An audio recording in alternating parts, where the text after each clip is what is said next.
ನಮಸ್ತೆ ವೀಕ್ಷಕರೇ. ನೋಡಿ, ನಿಮ್ಮ ಭೂಮಿ ವಿಚಾರದಲ್ಲಿ ವ್ಯಾಜ್ಯ ಇದ್ರೆ, ಕಿರಿಕಿರಿ ತೊಂದರೆಗಳಾಗ್ತಾ ಇದ್ರೆ ಸಮಸ್ಯೆ ಆಗ್ತದೆ. ಗುರುಗಳೇ, ನನಗೆ ಭೂಮಿ ವಿಚಾರದಲ್ಲಿ ನನಗೆ ಮನಸ್ತಾಪಗಳಾಗಿ ಕಿರಿಕಿರಿ ಮಾಡ್ತಾ ಇದ್ದಾರೆ, ತೊಂದರೆಗಳು ಮಾಡ್ತಾ ಇದ್ದಾರೆ ಗುರುಗಳೇ. ಆ ಭೂಮಿಯನ್ನು ನಾನು ಏನೇ ಒಂದು ಮಾಡಕ್ ಹೋದ್ರೂ ನನಗೆ ಬಿಡ್ತಾ ಇಲ್ಲ, ದಾರಿ ಬಿಡ್ತಾ ಇಲ್ಲ, ತೊಂದರೆಗಳು ಮಾಡ್ತಾ ಇದ್ದಾರೆ ಗುರುಗಳೇ. ಅದಕ್ಕೆ ಏನು ಪರಿಹಾರ ಮಾಡಬೇಕು ಅನ್ನೋದಾಗಿದ್ರೆ ನೋಡಿ, ಈ ಒಂದು ಮಂಗಳವಾರ ಸಂಜೆ ಈ ಒಂದು ತಂತ್ರವನ್ನು ನೀವು ಮಾಡಿ, ಏನು ನಿಮ್ಮ ಭೂಮಿ ವಿಚಾರದಲ್ಲಿ ವ್ಯಾಜ್ಯಗಳು ನಡೀತದೆ, ಕಿರಿಕಿರಿ ಆಗ್ತದೆ, ತೊಂದರೆಗಳು ಏನು ಅನುಭವಿಸ್ತಾ ಇದ್ದೀರಾ, ಅದಕ್ಕೆ ಶಾಶ್ವತವಾಗಿ ನಿಮಗೆ ಪರಿಹಾರ ಸಿಗುತ್ತೆ. ಏನು ಮಾಡಬೇಕಪ್ಪ ಅಂತಂದ್ರೆ, ಮಂಗಳವಾರ ಸಂಜೆ ಕಲ್ಲುಪ್ಪನ್ನು ತಗೊಳ್ಳಿ.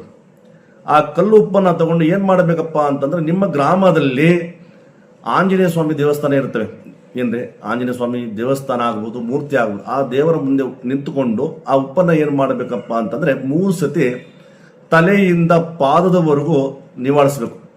ನಿವಾಳಿಸಿ ಆ ಉಪ್ಪನ್ನು ಏನು ಮಾಡಬೇಕಪ್ಪ ಅಂತಂದ್ರೆ, ಯಾರು ನಿಮಗೆ ಭೂಮಿ ವಿಚಾರ ಸಮಸ್ಯೆ ಮಾಡ್ತಾ ಇದ್ದಾರೆ, ಆ ಭೂಮಿ ವಿಚಾರದಲ್ಲಿ ನಿಮಗೆ ಏನು ತೊಂದರೆ ಆಗ್ತದೆ, ಆ ಭೂಮಿ ಜಾಗದ ಹತ್ರ ಹೋಗಿ ಅರ್ಧ ಅಡಿ ಗುಂಡಿಯನ್ನು ತೆಗೆದು ಆ ಉಪ್ಪನ್ನು ಅದರಲ್ಲಿ ಹಾಕಬೇಕು. ಅಂದ್ರೆ ಹಾಕೋಕ್ಕಿಂತ ಮುಂಚೆ ಆ ವ್ಯಕ್ತಿಯ ಹೆಸರನ್ನ ಹೇಳಿ ಆ ಉಪ್ಪನ್ನು ಅದರಲ್ಲಿ ಹಾಕಿ ಮುಚ್ಚಿ ನೀವು ಬರಬೇಕು. ಇಷ್ಟು ನೀವು ಮಾಡಿ ಸಾಕು ವಿಷಯ.